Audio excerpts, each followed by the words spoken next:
মা বোনেরা, ভাইয়েরা এবং আমার প্রিয় সহকর্মীবৃন্দ ও নেতৃবৃন্দ, আসসালামু আলাইকুম। আসসালামু আলাইকুম। কেমন আছেন সবাই? ভালো আছেন? আপনারা সবাই তো ঢাকা 10-এর অধিবাসী, তাই না?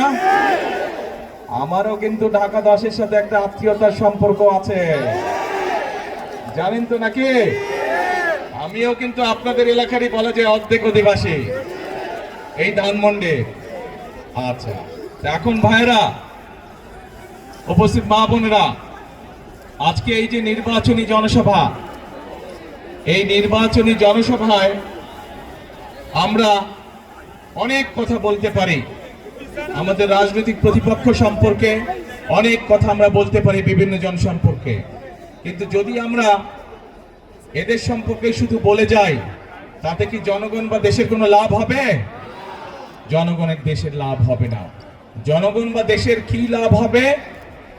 যখন জনগণের ভাগ্য পরিবর্তনের জন্য কোনো পরিকল্পনা থাকবে, কর্মসূচি থাকবে একটি রাজনৈতিক দলের, এবং সে যখন সেই কর্মসূচি এবং পরিকল্পনা জনগণের সামনে তুলে ধরবে এবং জনগণ সেটি বিবেচনা করে তাকে যখন রাষ্ট্র পরিচালনার দায়িত্ব দিবে, তার ফলে যখন জনগণের ভাগ্যের পরিবর্তন হবে, ধীরে ধীরে শুরু হবে, তখন এই জনগণের লাভ হবে, তাই তো নাকি?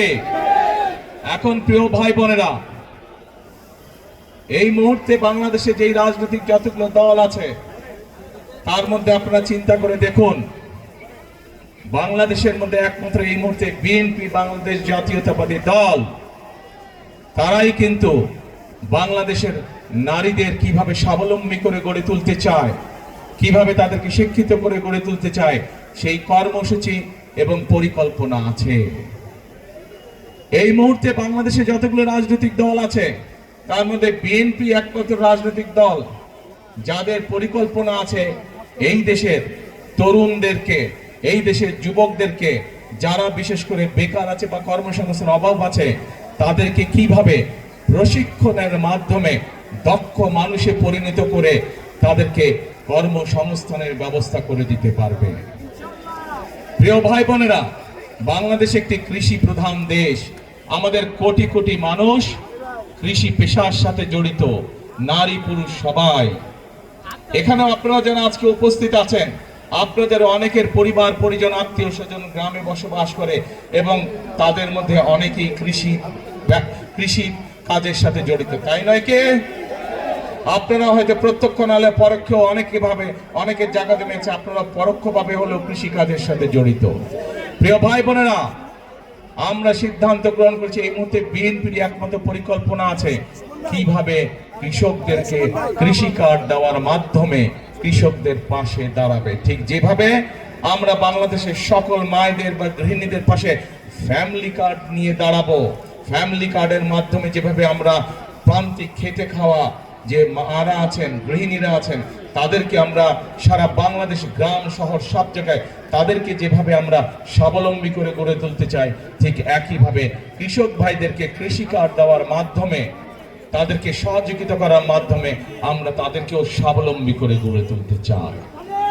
এই মুহূর্তে একটু আগে যেটি বললাম বক্তব্যে, যে বিএনপি একমাত্র দল যাদের কর্ম পরিকল্পনা এবং কর্মসূচি রয়েছে কিভাবে বাংলাদেশের তরুণদেরকে বিভিন্ন প্রশিক্ষণের মাধ্যমে দক্ষ মানুষে পরিণত করবে এবং দেশেই হোক বিদেশি হোক কর্মসংস্থানের ব্যবস্থা করবে।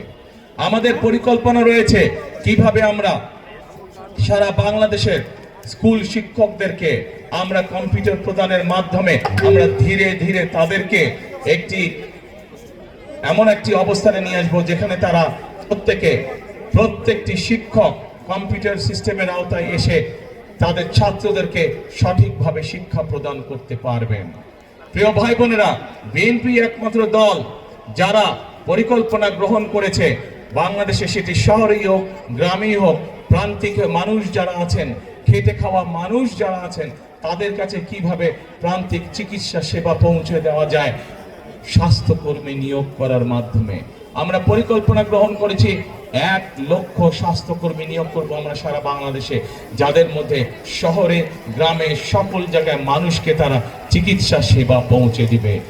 এর মাধ্যমে 1 লক্ষ মানুষের যেরকম কর্মসংস্থান হবে, ঠিক একইভাবে এরা মানুষের দোরগোড়ায় স্বাস্থ্য সেবাও পৌঁছে দিবে। প্রিয় ভাই বোনেরা, বিএনপির পরিকল্পনা আছে এই দেশের ধর্মীয় ব্যক্তিত্ব যারা বিভিন্ন মসজিদ মাদ্রাসার ইমাম খতিব মুয়াজ্জিম সাহেব যারা বিভিন্ন ধর্মীয় গুরু যারা আছেন, তারা মানবতার জীবনযাপন করেন অধিকাংশ মানুষ, এবং এই মানুষগুলোর ব্যাপারেও আমরা চিন্তা ভাবনা করেছি যে তাদেরকে আমরা সরকারের পক্ষ থেকে একটি সম্মানের ব্যবস্থা করব, যাতে করে তারা একটি সম্মানজনক জীবনযাপন করতে পারে। এখন প্রিয় ভাই বোনেরা, এই হচ্ছে সংক্ষেপে বিএনপি পরিকল্পনা, বিএনপি কিভাবে করতে চায়। আমাদের বহু 1.5 কোটির মতন প্রবাসী আছেন, বাংলাদেশি মানুষ যারা বিদেশে কাজ করছেন, কষ্ট করে বৈদেশিক মুদ্রা এই দেশের মানুষের জন্য পাঠাচ্ছেন। এই প্রবাসীদের জন্য আমরা সিদ্ধান্ত গ্রহণ করেছি তাদের যাতে সমস্যা হয়রানি কম হয় এয়ারপোর্টে আসলে পরে, এবং যখন তারা কাজ শেষ করে দেশে ফিরে আসবেন সেই সময় যাতে তারা একটি নিরাপদ জীবনে থাকতে পারেন, সেই জন্য তাদেরকে আমরা প্রবাসী কার্ড দেবার সিদ্ধান্ত গ্রহণ করেছি। প্রিয় ভাই বোনেরা, এইগুলো হচ্ছে বিএনপির পরিকল্পনা। এরকম আরো পরিকল্পনা আমাদের রয়েছে। এই পরিকল্পনাগুলোর মূল লক্ষ্য এবং উদ্দেশ্য হচ্ছে এই দেশের মানুষের ভাগ্যের পরিবর্তন করা, এই দেশের ভাগ্যের পরিবর্তন করা। যেই কথাটি প্রথমেই বলেছি,